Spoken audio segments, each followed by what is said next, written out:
Mas aqui nós estamos no mundo secular, no mundo dos homens, devemos pensar em termos legais. A lei manda eu proteger a criança e o adolescente. E me parece que a opção nesse caso seja clara. Qual é a opção? De um lado, eu tenho a criança que vai ficar lá até num abrigo aos 18 anos. Chega aos 18 anos eu falo, muito bem, agora vai embora, vai ser feliz na vida. Ou eu permito que o casal de homossexuais adote esta criança e ela crescerá num lar repleto de amor. O que você preferiria se você estivesse na situação da criança, não digo do casal?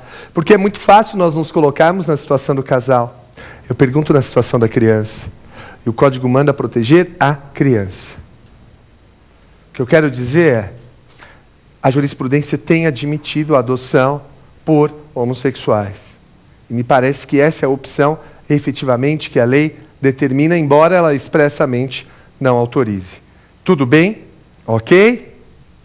Veja, além disso, antes de irmos para o próximo bloco, que é o Pergunte ao Professor, eu quero te falar da adoção internacional.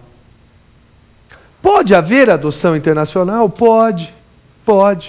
Mas a adoção internacional, ela é a exceção da exceção da exceção. Como assim, Madeira?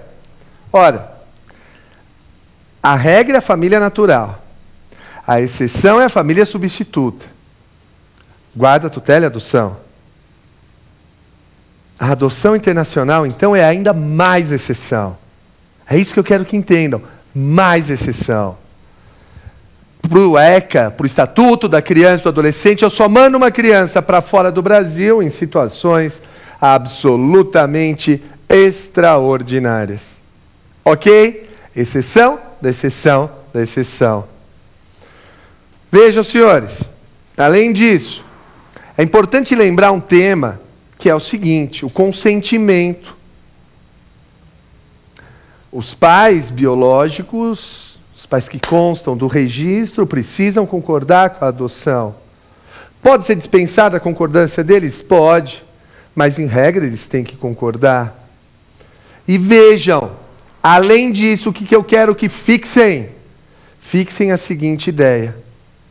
Esse consentimento pode ser retirado, podem voltar atrás até a publicação da sentença de adoção. Anota aí.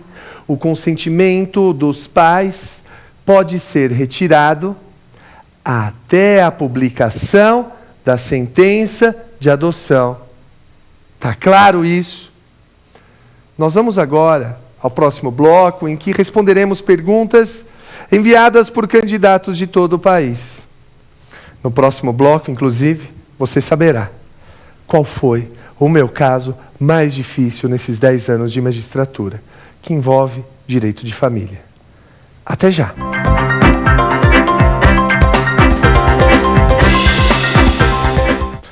Muito bem, voltamos agora com o nosso segundo bloco, Pergunte ao Professor. Mas você também pode perguntar para nós. Basta que mande um e-mail, provafinal@lfg.com.br. E, qualquer outra dúvida, visite o nosso site, www.lfg.com.br. Vamos então à primeira pergunta na tela. Professor, o que é o princípio da prioridade absoluta? Prioridade absoluta. Esse princípio previsto no Estatuto da Criança e do Adolescente significa o reconhecimento de que a criança deve ser tratada, como o próprio nome diz, com prioridade, a criança e o adolescente. Então, por exemplo, a criança e o adolescente têm tratamento prioritário em situações de emergência. Eu brinco que a lei positivou o Titanic. Lá no filme do Titanic, o que acontece na hora que está afundando o navio? Crianças e mulheres primeiro. É o que foi colocado na lei, com a prioridade absoluta. Além disso, a destinação de políticas públicas e de recursos públicos deve ser feita de maneira prioritária para a área da criança e do adolescente.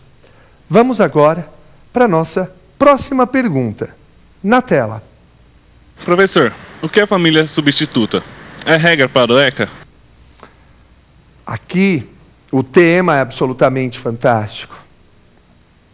Família substituta é a família que substitui a família natural. A família substituta, ela pode ser de 3 modalidades: guarda, tutela e adoção. E para o estrangeiro, somente a adoção. Ela não é a regra para o ECA, ela é a exceção.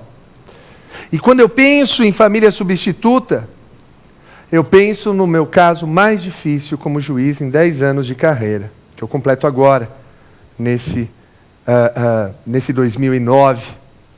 Vejam, olhem só.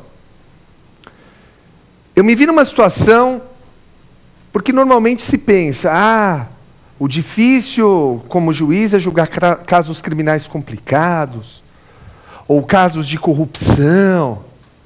Não. O que eu sinto é que o difícil da minha profissão é justamente o fator humano, do drama, da tragédia humana. Na adoção, quando não houve destituição do pátrio poder, ou do poder familiar, que é o termo técnico, embora no ECA conste pátrio poder, na adoção tem que haver a destituição do poder familiar, precisa de um processo. Ou o promotor move, ou quem quer adotar move essa ação. E a criança, normalmente, ela está em um abrigo. Eu peguei uma situação envolvendo justamente este tema. Havia uma criança num abrigo e 2 casais diferentes. 2 casais diferentes visitaram a mesma criança. E os 2 pediram a adoção dessa criança. 2 casais pediram a adoção da mesma criança. E eu me vi numa situação absolutamente inusitada. Porque normalmente, nas cidades existe um cadastro de adoção. E tem que se seguir a ordem do cadastro. Nenhuma das pessoas que estava no cadastro na cidade onde eu era juiz, nenhuma destas pessoas queria adotar esta criança. E os 2 casais que pediram a adoção não estavam no cadastro. Perdão. Eu poderia muito bem ter usado um critério. Quem chegou primeiro, quem pediu primeiro. Mas uma coisa tão importante quanto essa não poderia jamais ser resolvida por um critério tão simplório. Quem chegou primeiro? Lembra da proteção integral e da prioridade absoluta? Tem que pensar nos interesses da criança. Só que aí o drama aumentava. Ambos os casais, ambos os casais eram absolutamente perfeitos, absolutamente ótimos. Eu não poderia dizer que um casal era melhor ou pior do que o outro, porque ambos eram perfeitos. E a criança se dava bem com ambos. Só que eu precisava resolver a situação de uma maneira rápida. Marquei audiência. Coloquei os 2 casais na minha frente e avisei. Essa audiência é para decidir quem prossegue com a adoção. E eu estava tranquilo, por um aspecto. Porque eu sabia que fosse qual fosse minha decisão, o casal que perdesse iria recorrer. O que eu não sabia é que os advogados tinham combinado entre si que fosse qual fosse minha decisão, eles não recorreriam. Eles iam deixar eu decidir do jeito que eu quisesse. Por lealdade, por ética, esses advogados não me avisaram isso, porque daí eu ficaria super preocupado. Eles confiavam no meu julgamento e falaram, não, o que ele decidir está decidido, a gente não recorre. Antes de dar a minha sentença, eu avisei ambos os casais. Eu olhei para esses casais e disse, eu preciso alertá-los de algo. Há uma suspeita de que esta criança seja fruto de um relacionamento entre irmãos. E, como a mãe tem algum grau de deficiência mental, essa criança pode ter deficiência também. Os senhores mesmo assim querem continuar na adoção?